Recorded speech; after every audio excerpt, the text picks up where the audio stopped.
Sejarah Timor Leste berawal dari kedatangan orang Australoid dan Melanesia. Orang dari Portugis mulai berdagang dengan Pulau Timor pada awal abad ke-15, dan menjajahnya pada pertengahan abad itu juga.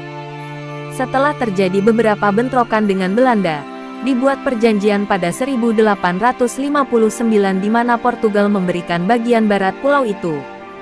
Jepang menguasai Timor Portugis dari 1942 sampai 1945.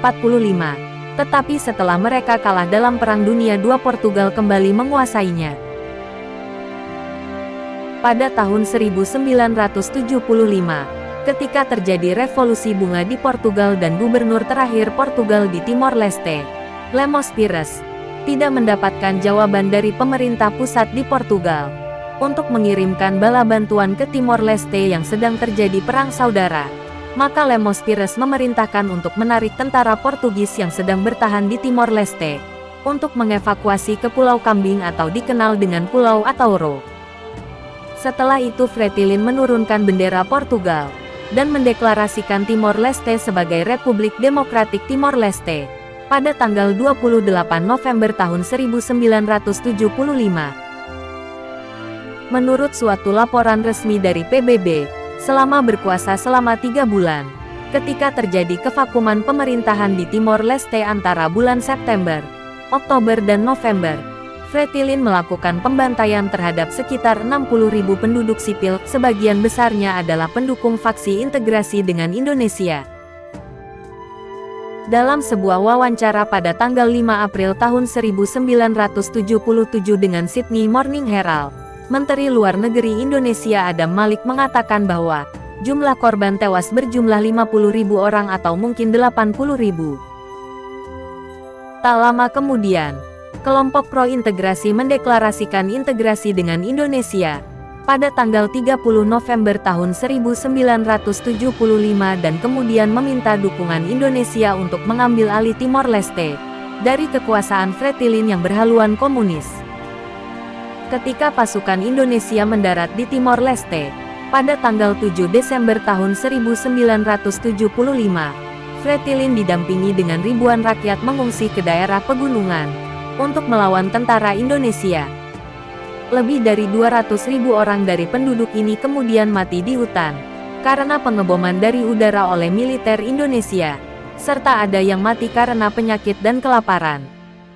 Banyak juga yang mati di kota setelah menyerahkan diri ke tentara Indonesia, tetapi tim Palang Merah Internasional yang menangani orang-orang ini tidak mampu menyelamatkan semuanya. Selain terjadinya korban penduduk sipil di hutan, terjadi juga pembantaian oleh kelompok radikal Fretilin di hutan terhadap kelompok yang lebih moderat. Sehingga banyak juga tokoh-tokoh Fretilin yang dibunuh oleh sesama Fretilin selama di hutan. Semua cerita ini dikisahkan kembali oleh orang-orang seperti Francisco Xavier do Amaral, presiden pertama Timor Leste yang mendeklarasikan kemerdekaan Timor Leste pada tahun 1975. Seandainya Jenderal Wiranto pada waktu itu letnan tidak menyelamatkan Xavier di lubang tempat dia dipenjarakan oleh Fretilin di hutan, maka mungkin Xavier tidak bisa lagi jadi ketua partai ASDT di Timor Leste sekarang. Selain Xavier, ada juga komandan sektor Fretilin bernama Aquiles, yang dinyatakan hilang di hutan, kemungkinan besar dibunuh oleh kelompok radikal Fretilin. Istri Komandan Aquiles sekarang ada di Baucau, dan masih terus menanyakan kepada para komandan Fretilin lain, yang memegang kendali di sektor timur, pada waktu itu tentang keberadaan suaminya. Selama Perang Saudara di Timor Leste, dalam kurun waktu 3 bulan September-November tahun 1975, dan selama pendudukan Indonesia selama 24 tahun, tahun 1975 sampai tahun 1999, lebih dari 200.000 orang dinyatakan meninggal. 60.000 orang secara resmi mati di tangan FRETILN, menurut laporan resmi PBB. Selebihnya mati di tangan Indonesia saat dan sesudah invasi. Dan ada pula yang mati kelaparan atau penyakit.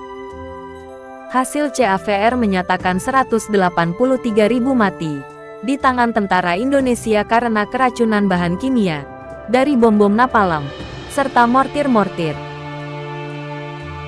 Timor Leste menjadi bagian dari Indonesia tahun 1976 sebagai provinsi ke-27, setelah Gubernur Jenderal Timor Portugis terakhir Mario Lemos Pires melarikan diri dari Dili setelah tidak mampu menguasai keadaan pada saat terjadi Perang Saudara.